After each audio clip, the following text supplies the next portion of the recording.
ចាសម្រាប់ថ្ងៃនេះដែរបើកឆាកមកចាសង់មកម៉ូតូ3នាក់ចាvà A2 មួយប្រយតែម្ដងចាសម្រាប់វីដេអូថ្ងៃនេះដែរគឺខ្ញុំទៅប្រសិទ្ធអ្នកគ្នាហើយតាក់បានទៅដល់ប្រសិទ្ធហ្មងហើយទៅដល់គេហៅអីដូចភ្នំរៀបអ្នកគ្នាកន្លែងខ្ញុំទៅថតលេងអញ្ចឹងណាហើយទៅដល់មាន top fan នៅចាំយក logo អ្នកគ្នា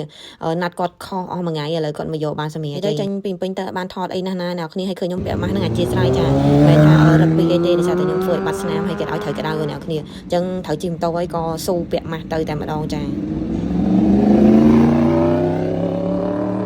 វីដេអូខ្ញុំកាត់រៀងលឿនដាក់1/4អ្នកគ្នារៀងលឿនតិចណាជាស្រ័យចានេះ top fan គាត់មកដល់ហើយសំខាន់ top fan ខ្ញុំថតខ្ញុំរហូតនិយាយមែនអត់ដល់ខ្ញុំធ្លាប់ខ្ញុំថតគេតែឥឡូវ top fan ថតខ្ញុំច្រើនជាងខ្ញុំថត top fan ទៀតនេះទៅកប់សេរីតែម្ដងចានេះគឺម៉ូតូគាត់ចា